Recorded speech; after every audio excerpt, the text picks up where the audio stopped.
وبرکاتہ۔ الحمد للہ وکفا وسلام علی حبیبہ المصطفیٰ، اما بعد فاعوذ باللہ من الشیطان الرجیم، بسم اللہ الرحمن الرحیم۔ ان اللہ وملائکتہ یصلون علی النبی یا ایہا الذین آمنوا صلوا علیہ وسلموا تسلیما۔ اللہم صل علی سیدنا محمد معدن الجود والکرم وآلہ واصحابہ الکرام وابنہ الکریم وبارک وسلم صلاة دائمة سرمدا ابدا بحمدہ تعالی و بکرم مصطفیٰ صلی اللہ تعالی علیہ وسلم۔ معمول کے مطابق آج بھی ہماری تلاوت ہوئی۔ غالباً آپ حضرات سننے والے اگر ہوش میں ہیں تو آپ خود ہی بتائیں آج کتنے پارے ہوئے ہوں گے؟ الحمدللہ۔ جو ایکٹیو ہیں وہی آخر تک ہوتے بھی ہیں۔ قرآن پاک سننا یہ بہت بڑی عبادت ہے۔ آپ ڈیوٹی نہیں ادا کر رہے ہیں بلکہ اللہ کا کلام سن رہے ہیں۔ قرآن کا 1/3 حصہ آج گزر چکا ہے، 10 پارے ہو چکے الحمدللہ۔ مولا کریم بقیہ 2/3 بھی آپ کو تجوید کے ساتھ سننے اور ہمیں پڑھنے کی توفیق عطا فرمائے۔ اللہ تبارک و تعالیٰ نے آج کے ان صورتوں میں جو بیان فرمایا، ایک سورۃ الانفال ہے۔ انفال جو ہے مال غنیمت کو کہتے ہیں۔ اصل میں یہ بدر کے متعلق نازل ہوئی یہ پوری سورہ انفال۔ مال غنیمت کے بارے میں حضور اکرم صلی اللہ تعالیٰ علیہ وسلم سے پوچھا گیا تھا۔ اس سلسلے میں یہاں پر اس سورہ میں کئی باتیں آئی ہیں۔ بدر کے میدان میں نبی پاک صلی اللہ علیہ وسلم نے اعلان فرمایا تھا لوگوں کو ابھارنے کے لیے یا میدان میں مضبوط رکھنے کے لیے کہ فلاں فلاں کو جس طرح سے کارکردگی ہوگی ویسا انعام دیا جائے گا۔ تو اس میں جتنے جوان تھے وہ میدان میں کود پڑے ہیں۔ جو بوڑھے صحابہ تھے عمر والے وہ جھنڈوں کو مورچوں کو سنبھالے ہوئے تھے، خیموں کو سنبھالے ہوئے تھے۔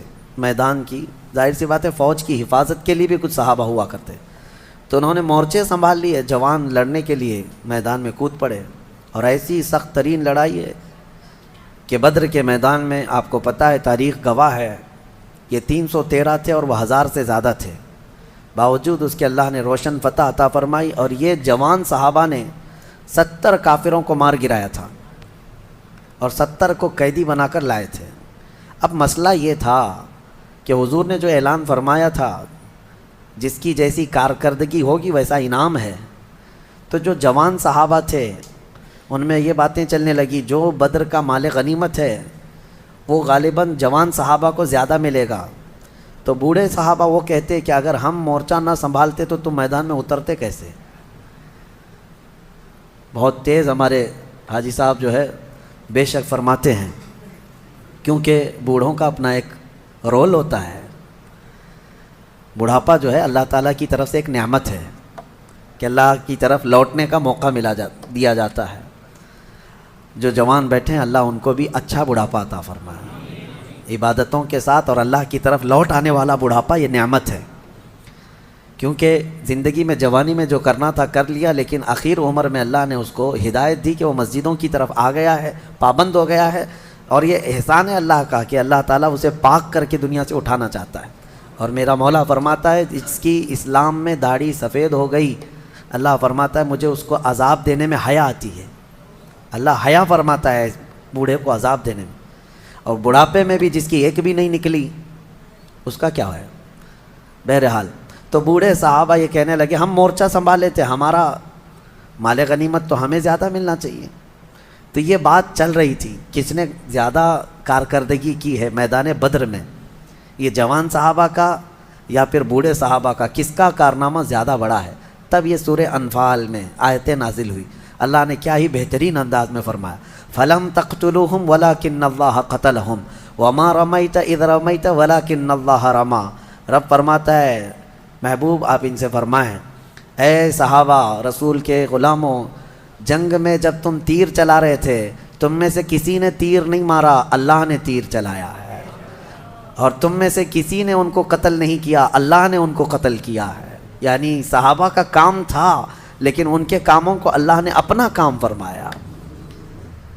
یہ رسول پاک صلی اللہ تعالیٰ علیہ وسلم کے غلاموں کی شان ہے کہ رب تعالیٰ فرماتا ہے ان کا کیا ہوا کام وہ اللہ کا کیا ہوا ہے۔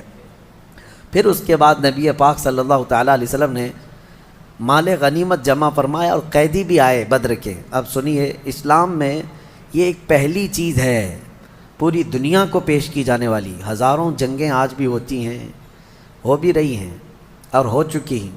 جنگوں کی ایک تاریخ نکال کر کے دیکھو اور میرے آقا صلی اللہ علیہ وسلم کے جو جہاد ہیں ان کو ایک طرف رکھو۔ بدر کے بعد کون سے قیدی آئے تھے پتہ ہے آپ کو؟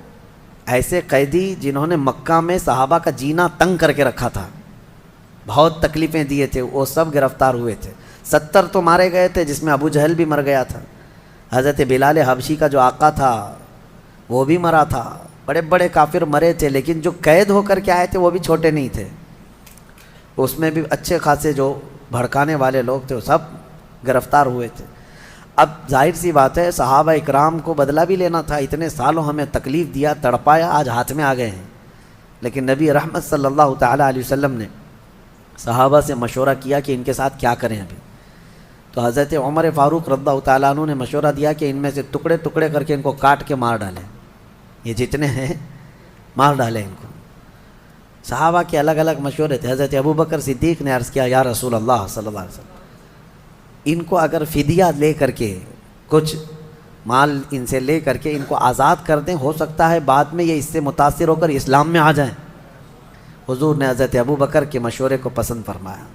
پھر اعلان ہوا ان قیدیوں کے ساتھ کہ تم میں سے جس کے پاس بھی مال ہے وہ اتنا اتنا فدیہ دے اور آزاد ہو جائے۔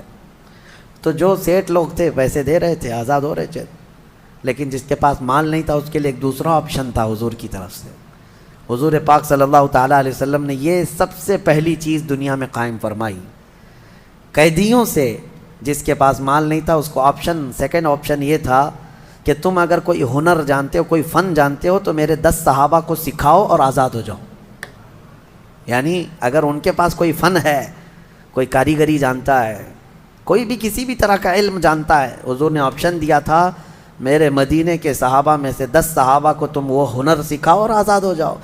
قیدیوں سے بھی کام لینا اور علم لینا یہ نبی پاک صلی اللہ علیہ وسلم کا ریولیشن ہے، اس سے پہلے کسی نے یہ کام نہیں کیا ہے۔ اور اس کے بعد میں آپ کو بتاؤں انصاف کے ترازو پر سب کو برابر رکھا گیا۔ اتفاق ایسا کہ ان قیدیوں میں خود رسول اللہ کے چچا عباس بھی گرفتار ہو کر آئے تھے، وہ ایمان لائے ہوئے نہیں تھے، ایمان لائے ہوئے نہیں تھے، گرفتار ہو کر کے آئے۔ اور ظاہر سی بات ہے وہ جب میدان میں آئے تھے ان کے پاس کچھ نہیں تھا، لیکن مکہ میں جب جنگ کے لیے نکل رہے تھے تو اپنی بیوی ام الفضل کو کچھ پیسے دے کر کے کہا تھا سونے کے سکے فلاں مٹکے میں یا کسی جگہ اس کو اندر بند کر کے رکھ دو، کسی کو خبر نہ ہو۔ جنگ میں آنے سے پہلے، بدر میں آنے سے پہلے اپنی بیوی کو دے کر آئے تھے اور وہ چھپا دیے گئے پیسے تہہ خانے میں۔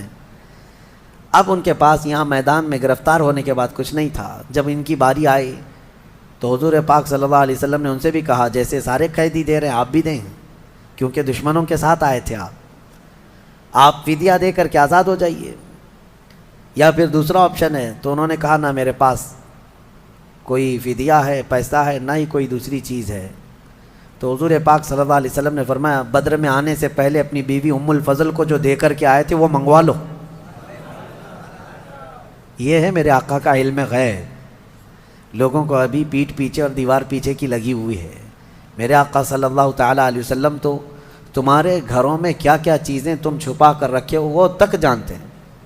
حضرت عیسیٰ علیہ السلام فرماتے ہیں، قرآن میں موجود ہے وَأُنَبِّئُكُم بِمَا تَأْكُلُونَ وَمَا تَدَّخِرُونَ فِي بُيُوتِكُمْ۔ حضرت عیسیٰ علیہ السلام کا یہ فرمان قرآن میں آیا ہے، وہ خود کہتے ہیں میں تمہیں وہ سب چیزیں بتا دوں گا جو کچھ تم گھروں میں کھاتے ہو اور جو جمع کر کے رکھتے ہو۔ جب عیسیٰ علیہ السلام اتنا جانتے ہیں تو کیا میرے نبی پاک صلی اللہ علیہ وسلم اپنی امتیوں کے احوال نہیں جانتے؟ یقیناً جانتے ہیں۔ رسول رحمت صلی اللہ تعالیٰ علیہ وسلم نے جیسے ہی یہ فرمایا، حضرت عباس کیا کہتے؟ جواب کچھ بھی نہیں تھا، فوراً کہنے لگے میں ایمان لاتا ہوں۔ نبی پاک صلی اللہ تعالیٰ علیہ وسلم کی بارگاہ میں پھر ان کو آزاد کر دیا گیا، اور جو کچھ قیدی بچے تھے جن کے پاس دونوں بھی چیزیں نہیں تھیں ان کو مدینہ لایا گیا، اور قید خانہ کہاں تھا؟ مسجد نبوی میں رکھا گیا۔ کاش ہم کو وہاں قید کر دیا جائے زندگی بھر، مسجد نبوی میں قید کر دیا گیا. اب ہماری تمنا ہے کہ ہم مسجد نبوی میں قید ہو جائیں. وہ تو زمانہ رسول اللہ کا تھا. حضور ہر نماز کے لیے مصلی پر آیا کرتے تھے, جایا کرتے تھے. وہ کیسی جیل ہے, بلکہ وہ حقیقی جنت ہے. جب ان قیدیوں کو لے جا کر کے وہاں رکھا گیا, مسجد نبوی کے ایک کنارے باندھ دیا گیا تھا. میرے عزیزوں, میں یہ بات اس لیے عرض کر رہا ہوں, دنیا آج اسلام کے اوپر جو انگلیاں اٹھاتی ہے کہ یہ کاٹتے ہیں, مارتے ہیں, ذرا وہ اپنے گریبان میں جھانک کر کے دیکھ لیں. جنگوں کے قیدیوں کے ساتھ یہ ظالم کیا کیا حرکتیں کرتے ہیں. تمہیں پتہ ہے, گوانتانامو بے جیل دنیا کی سب سے بدنام, ابو غریب جیل, یہ امریکہ کی وہ جیلوں کا ذکر میں کر رہا ہوں جن میں انسانیت سے گری ہوئی حرکتیں کی گئی ہیں قیدیوں کے ساتھ. عراق کے جو فوجی گرفتار ہو کر آئے مسلمان, ان کو پیشاب پلایا گیا ہے. بہت سخت ترین, جانوروں کے ساتھ بھی یہ سب نہیں کیا جاتا. بہت گندی حرکتیں ان قیدیوں کے ساتھ کی گئی جو مسلمان قید ہو کر کے آئے. انسانیت سوز, اخلاق سوز حرکتیں, یہ سب چیزیں ہسٹری میں آج بھی موجود ہے. اور جس کے سامنے بھی یہ ذکر کرو وہ شرم سے پانی پانی ہو جائے گا. یہ کس کی حرکتیں ہیں؟ سپر پاور کی, جو دنیا کو اخلاق تقسیم کرنے کی بات کرتے ہیں, دنیا کے درمیان اپنے کیریکٹر پھیلانے کی بات کرتے ہیں, اور اسلام پر وہ بلیم کرتے ہیں. اسلام میں تو یہ حق اتنا احترام دیا گیا ہے کہ جنگوں سے جو قید ہو کر کے بھی آئے گا اس کو فنڈامنٹل رائٹس ہوں گے, اس کے بنیادی حقوق, اس کے کھانے پینے اور اس کی ساری چیزوں کے حقوق رکھے جائیں گے. یہ نہیں کہ کوئی قیدی آ گیا تو اسے بھوکا پیاسا مار دیا جائے گا. پہلے کے دور میں یہ بھی تھا کہ جو جنگوں میں قید ہو کر کے آتے تھے ان کو آگ میں جلایا جاتا تھا, ان کے ٹکڑے کیے جاتے تھے. اور حیرت کی بات ہے, اسلام کے جہاد جہاد جہاد کا پروپیگنڈا اتنا پھیلا دیا دنیا میں ان ظالموں نے. اور حد تو یہ ہے کہ ہمارے لوگ بھی ڈرنے لگ گئے, علماء بھی جو ہے بات کرنے سے خوف کھانے لگ گئے. ارے لفظ جہاد بولیں تو کل کہیں ہمیں گرفتار کر کے نہ لے چلے جائیں, کیونکہ یہ دجالی میڈیا نے ایسا پروپیگنڈا پھیلایا ہے جیسے دنیا میں سب سے زیادہ ہم نے قتل کیا. آپ کو میں تاریخ بتاؤں, تاریخ آپ کو پتہ ہے, world war first and world war second, اس میں کتنے قتل ہوئے تھے؟ سرچ کر کے آپ خود محسوس کر لیں گے, پتہ چلے گا آپ کو. فرسٹ ورلڈ وار, عالمی جنگ جو ہوئی, جنگ عظیم, پہلی جنگ عظیم, پوری دنیا اس میں ملوث رہی. اس میں تقریباً 3 کروڑ لوگ مارے گئے ہیں. کروڑ کی بات کر رہا ہوں, لاکھ نہیں. 3 کروڑ لوگ متاثر ہوئے, زخمی ہوئے, مارے گئے. اور دوسری جنگ عظیم میں تو 5 کروڑ سے اوپر لوگ. انسانوں کی کوئی اہمیت ہے یا نہیں؟ کروڑ ایسے ہم یہاں پر تاریخ میں بتایا جا رہا ہے جیسے کوئی گاجر مولی ہیں. ایک انسان کی بھی وقعت ہے اسلام میں, ایک انسان کی بھی قیمت ہے. 3 کروڑ مارے گئے, 5 کروڑ مارے گئے, لیکن تم میں سے کسی کو آج ہمت نہیں ہے یہ عالمی جنگ کے متعلق کہا جائے کہ یہ سب ورلڈ وار جو ہے دنیا کو فساد میں مبتلا کرنے کی سازشیں تھیں اور پوری دنیا کو تباہ کرنے کے آلے تھے.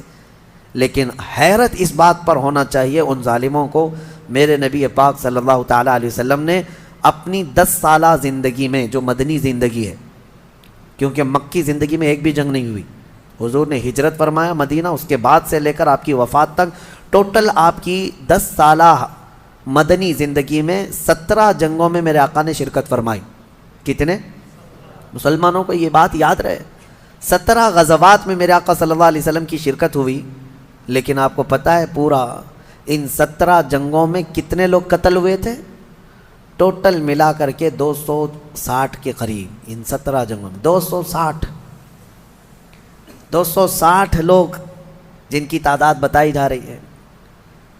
اب آپ بتائیں کہاں 260, کہاں 250 لوگ, اور کہاں 5 کروڑ, کہاں 3 کروڑ. ابھی کرنٹ احوال میں ابھی آپ جا کر کے دیکھیں, عراق امریکہ کی جنگ میں عراق میں نئے نئے قبرستان بن گئے ہیں, قبریں گن نہیں سکو گے آج. جو ڈیٹا گورنمنٹ دیتی ہے وہ ایک محدود طریقے کا ہے, باقی وہاں کے جو حالات ہیں اللہ کی پناہ. سیریا میں کس نے جنگ چھیڑ رکھا ہے آج تک؟ یمن کو کون مار رہا ہے؟ افغان میں 20 سال نیٹو فوجوں نے کیا کیا؟ ان کے پاس کوئی ڈیٹا ہے؟ ان کے پاس کوئی تعداد ہے؟ کتنے لوگ مارے گئے؟ افغان کی سرحد پر جا کر دیکھیں, عراق ہو, یمن ہو, سیریا ہو, لاکھوں کی تعداد میں قتل ہو گئے, لاکھوں کی تعداد میں قتل ہو گئے ہیں. چلو ٹھیک ہے، ان کو ایسا لگتا ہے کہ مسلمانوں کا قتل ہوا تو نہیں بولنا چاہیے. فی الحال رشیا جو یوکرین پر اٹیک کر رہا ہے، کوئی ان کے پاس تعداد ہے یوکرین میں کتنے لوگ مارے گئے؟ قتل ہے، چاہے کوئی بھی کرے. یہ جتنی دجالی میڈیا ہے ان کے منہ میں اب مینڈک بیٹھ گئے ہیں. کوئی نہیں کہنے کی ہمت کرتا ہے کہ رشیا آتنکوادی ہے. کوئی یہ نہیں کہہ سکتا کہ وہ زبردستی کی جنگ کر رہا ہے. ٹیررسٹ کا لفظ استعمال ہی نہیں کریں گے. لاکھوں قتل کیے ہیں ان لوگوں نے دنیا میں، لاکھوں قتل کیے ہیں. میں پوری چیز لے کر کے آپ کے سامنے بیٹھ سکتا ہوں، لیکن اس کے برعکس اسلامی تاریخ میں اگر 250 کی تعداد میں قتل مل جائے تو سچ کہا شاعر نے، سچ کہا. وہ قتل بھی کرتے ہیں تو چرچا نہیں ہوتا، ہم آہ بھی کرتے ہیں تو ہو جاتے ہیں بدنام. ہم آہ بھی کرتے ہیں تو ہو جاتے ہیں بدنام، وہ قتل بھی کرتے ہیں تو چرچا نہیں ہوتا. بات صرف اتنی ہے کہ آج دنیا صرف طاقت کی زبان جانتی ہے، دنیا صرف دولت کی پجاری ہے. جس کے پاس آج بہت زیادہ دولت ہے یا جو بہت زیادہ سپر پاور ہے، اس کے سارے عیب یہ دنیا چھپا دیتی ہے. اور جو غریب قوم ہے اس کا ایک جرم بھی پوری دنیا کو دکھا کر کے اس کو سب سے بڑا چور ثابت کرتے ہیں. یہ دگلی پالیسی دنیا میں آج موجود ہے. لہٰذا آپ کو نروس ہونے کی ضرورت نہیں. تمہارا دین سچا ہے. تمہارے مصطفیٰ کریم صلی اللہ علیہ وسلم میرے آقا نے اس روئے زمین پر جو مظاہرہ فرمایا، یقیناً وہ رحمت للعالمین کا مظاہرہ فرمایا ہے، وہ یقیناً رحمت رہے.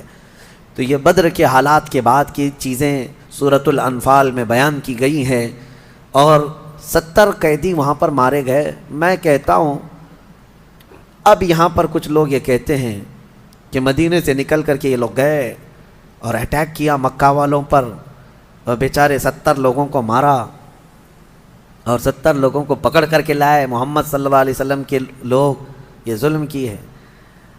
ان الوؤں کو یہ بات بولنے میں شرم بھی نہیں آتی کہ حضور صلی اللہ علیہ وسلم گئے، ان کو مارے اور پکڑ کے لائے. بیوقوف ہو، 313 کو لے کر گئے تھے اور آئے کتنے تھے؟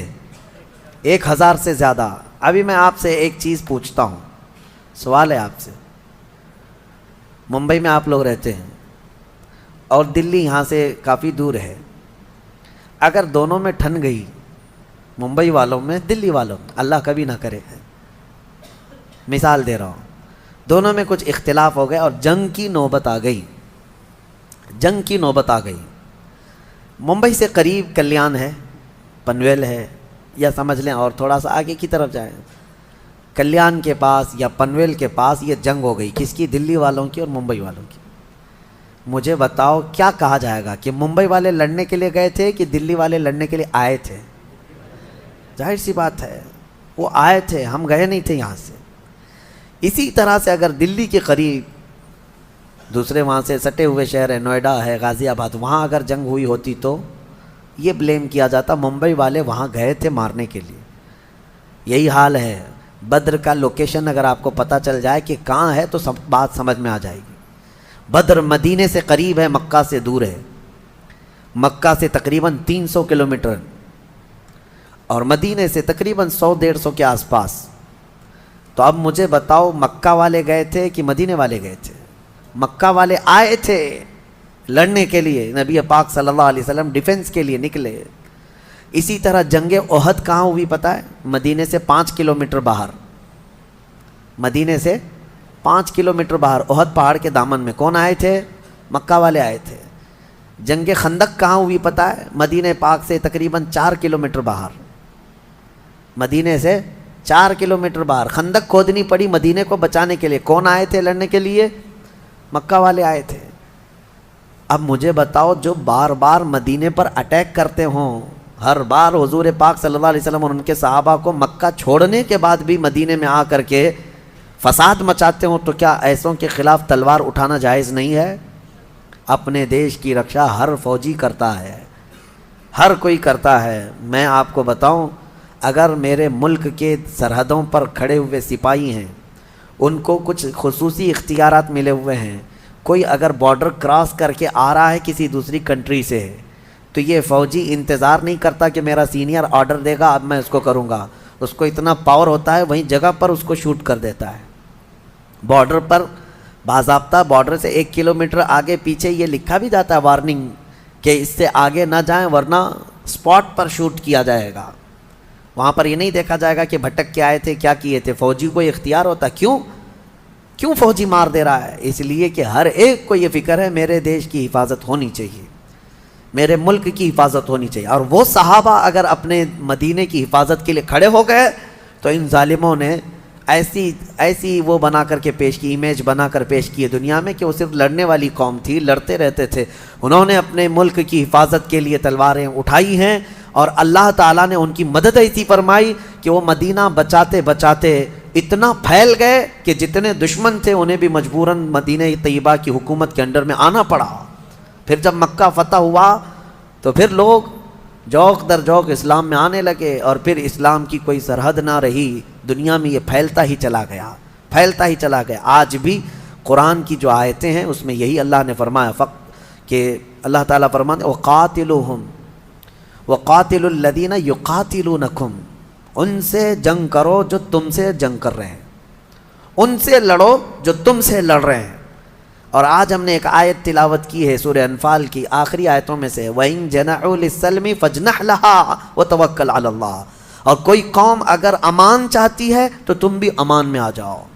کوئی پیس چاہتی ہے, امن چاہتی ہے تو آپ بھی امن میں آ جاؤ. حضور کو حکم ہوا ہے فَاجْنَحْ لَهَا, آپ امن کے لیے جھک جائیں, پیس کے لیے آپ تیار ہو جائیں اور اللہ پر بھروسہ کریں. یہ اسلام ہے.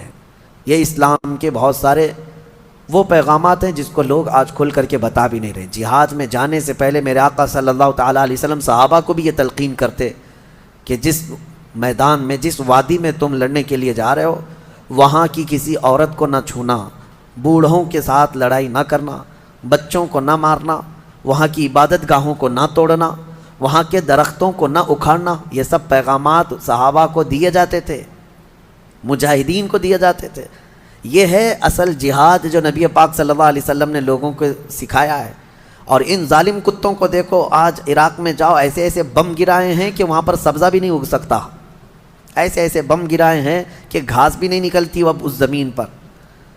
اور دنیا کو امن کا پیغام اور پیس کا پیغام دینے والے مجھے یہ بتا سکتے ہیں ناگاساکی اور ہیروشیما کو کس نے تباہ کیا؟ کون ہے جو ایٹمی ہتھیار کا سب سے پہلے دنیا میں استعمال کیا؟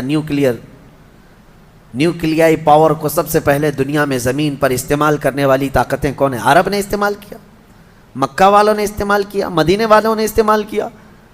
یہ میڈیا والوں کے منہ میں یقیناً مینڈک ہے, یہ نہیں بولیں گے. ناگاساکی اور ہیروشیما کو تباہ کرنے والی طاقت وہ آج ان کی سپر پاور دادا ہے, اور اسے کوئی نہیں کہتا کہ امریکہ نے کس طرح کے ہتھیار استعمال کیے تھے اس وقت. ویتنام کی جنگ, یہ سب تاریخ ہے میرے عزیزو. بات صرف اتنی ہے کہ میڈیا ان کے پاس ہے, اخبار ان کے پاس ہے, پرنٹ میڈیا, الیکٹرانک میڈیا, ساری چیزیں, اور یہ جھوٹ کو سچ لکھتے رہیں اور سچ کو جھوٹ لکھتے رہیں. لیکن میں آپ سے یہ گزارش کرنا چاہوں گا, آنکھ بند کر کے جو کچھ دکھایا جائے اس کو منعن تسلیم نہ کرو, بلکہ قرآن کہتا ہے جب کوئی فاسق تمہارے پاس خبر لے کر کے آئے اس کی تحقیق کرو, فتبینوا, ورنہ کہیں تم جہالت میں شرمندگی اٹھانا نہ پڑے. تمہیں ہمیشہ یہ بات یاد رہنی چاہیے. کبھی ایسا ہوتا ہے کہ ان کا حال یہ ہے میڈیا والوں کا کہ کسی چیز کو اتنا بولو کہ وہ سچ لگنے لگ جائے. جیسے کہ پرانے زمانے میں کہا گیا ایک آدمی بکرا خریدا, 4 ٹھگی جو ہے پلان کے اعتبار سے راستے میں کھڑے ہو گئے کہ کسی نہ کسی طرح اس کا بکرا حاصل کرنا ہے. سب جو ہے فاصلے پر کھڑے ہو گئے. پہلا ملا بکرا جو خرید کے لے جا رہا تھا, بیچارہ بھولا آدمی تھا. اس کو دیکھتے ہی یہ ٹھگی نے کہا میاں کتا کتنے کا لیے؟ وہ غصے میں کہنے لگا کتا دکھ رہا ہے, میں نے بکرا خریدا ہے, بکرا ہے یہ. کہا ارے میاں کتا ہے. تو بحث ہوئی تھوڑی سی, بہت تکرار ہوئی. بہرحال وہ ٹھگی تو چلا گیا. اب یہ جو ہے لے کر کے نکلا, کندھے پر لے کر کے بکرے کو چلنے لگا. آگے پلان کے مطابق دوسرا کھڑا تھا, اس نے کہا میاں کتا تو بہت اچھا ہے آپ کا. اس نے کہا یہ کیا ہو گیا لوگوں کو؟ پھر اس سے تھوڑی بہت بحث کیا, لڑا کہ تم کو کیا ہو گیا کہ میرے بکرے کو کتا کہہ رہے ہو, میں بکرا لے کر کے آیا ہوں. وہ ٹھگی ہنسنے لگا, تم کو لگ رہا ہوگا لیکن ہے وہ کتا. یہ کہہ کر کے وہ چلا گیا. 2 جب ہو گئے تو دل میں شک آنے لگ گیا. میں نے کتا تو نہیں خریدا، اس کو پکڑ پکڑ کے تو دیکھا، جگہ جگہ سے سب بکرا ہی دکھا، خیر دل کو اپنے منا لیا، چلا۔ تیسرا ٹھگی کھڑا تھا، اس نے کہا میاں بہت خوبصورت کتا لے جا رہے ہو، گھر کے لیے لیے ہیں یا کسی اور چیز کے لیے؟ بالکل نارمل انداز میں۔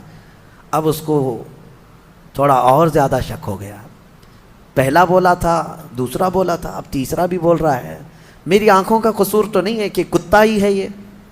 کندھے سے اتار دیا، بحث نہیں کیا۔ گھر قریب تھا، گھر کے پاس ہی وہ چوتھا ٹھگی بھی کھڑا تھا، وہ آخری تھا۔ اس نے کہا کہ میاں کتنے کا کتا لائے آپ نے؟ یہ کتا تو میں بھی ڈھونڈ رہا تھا، اس طرح کا کتا ملتا نہیں ہے۔ وہ بیچارہ چھوڑ کے بھاگ گیا، کہا لے لو بھائی، یہ کتا مجھ سے غلطی ہو گئی، میں بکرا لانے گیا تھا، کتا آ گیا تھا بکرا ہی، لیکن بیچارہ وہ کتا وہ چھوڑ کر کے چلا گیا۔ وہ چاروں ٹھگیوں نے اپنے اپنے پلان کے مطابق اس کا بکرا حاصل کر ہی لیا، وہ خالی ہاتھ گیا۔ میں آپ کو کہتا ہوں دنیا ہزار بھونکے، کبھی تم اپنا بکرا چھوڑنا مت، تمہارے پاس جو بکرا ہے وہ چھوڑنا مت۔ دنیا کو بھونکتی ہے، بھونکنے دو۔ جہاد، ہاں ہے میرے پاس جہاد۔ نماز، ہاں ہے نماز سب سے بہترین عبادت۔ داڑھی، ہاں سب سے بہترین چیز ہے مرد کے لیے۔ ان کے بھونکنے سے تم اٹھا کر کے کیوں نالیوں میں پھینکتے ہو؟ ان سے کہو نہیں۔ کچھ لوگ یہ تمہیں بار بار ٹونٹ ماریں گے کہ یہ کیا ہے داڑھیوں کا، پرانا زمانے کا طریقہ ہے۔ کہو تم اپنی چوٹیاں سنبھالو، ہم اپنی داڑھیوں میں خوش ہیں۔ نبی پاک صلی اللہ تعالیٰ علیہ وسلم کی سنت مبارکہ، اس طرح سے کچھ چیزوں کو ٹارگٹ کر کر کر کے تم سے دور کیا جاتا ہے۔ اور یہ دنیا کی جو خبریں دینے کے لیے بٹھائے گئے ہیں، یہ سب وہی ٹھگی ہیں جو بکرے لینے بیٹھے ہوئے ہیں۔ میڈیا میں جتنے چینل میں بیٹھے ہیں سب ٹھگی ہیں، تمہارے بکرے لے لیں گے۔ اسی لیے ان کے کتا کہنے سے تمہارا بکرا کبھی کتا نہیں بنے گا، یہ بات ہمیشہ ذہن میں رکھے۔ اللہ کریم ہم سب کو علم نافع اور عقل کامل عطا فرمائے۔ سورہ توبہ کی ہم نے تلاوت کی ہے، سورہ انفال کے بعد سورہ توبہ۔ سورہ توبہ قرآن کی ایک ایسی سورت ہے، 114 سورتوں میں ایک ہی سورہ ایسی ہے جس کے شروع میں بسم اللہ نہیں پڑھی جاتی، جس کے شروع میں بسم اللہ نہیں پڑھی جاتی۔ ہر سورہ کے شروع میں بسم اللہ پڑھی جاتی ہے۔ اس کی حکمت اللہ اس کے رسول بہتر جانتے ہیں۔ قرآن میں اسی طرح سے آئی ہے، جب حضور نے لکھوایا اس کو تو بسم اللہ کے ساتھ نہیں لکھوایا۔ پہلے جواب تو یہی ہے۔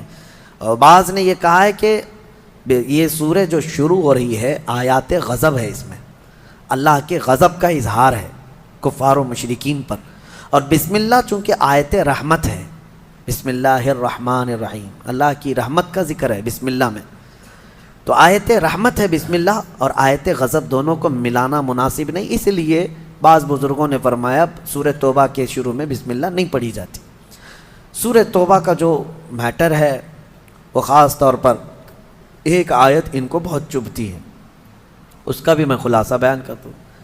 اس میں یا ایھا الذین آمنوا انما المشرکون نجس فلا یقربوا المسجد الحرام بعد عامہم ھذا، یہ حضور پاک صلی اللہ تعالیٰ علیہ وسلم پر نازل ہوئی۔ اللہ نے فرمایا اے ایمان والو، بے شک مشرک نجس ہیں۔ کیا ہے؟ نجس ہے۔ یہ چیز بہت کھلتی ہے ان کو، یہ کہا گیا ہے کہ ہم کو نجس کہا گیا ہے، ناپاک کہا گیا ہے۔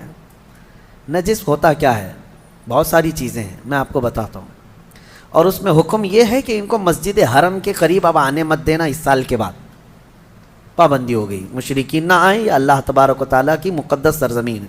آج تک اس پر عمل ہے کہ حرمین طیبین مکہ میں بھی اور مدینے میں بھی غیر مسلم کو الاؤڈ نہیں ہے۔ یہ ابھی کچھ یہودی سعودی داخل ہو رہے ہیں، ان کی کرپا، ان کی مہربانی، بھائی بھائی کو داخل کر لے رہا ہے، الگ بات ہے، لیکن ویسے اسلامی قانون یہی رہا برسوں سے۔ اب ان کا سوال یہ ہے کہ مشرکین کو نجس کیوں کہا گیا؟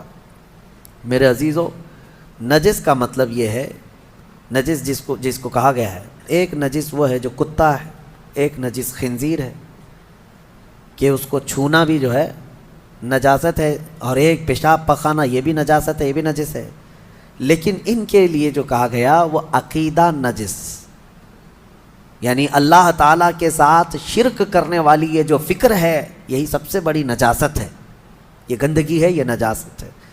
اور یہ صرف اور صرف میرے دین میں نہیں، الزامی جواب ہمارے پاس بھی ہے۔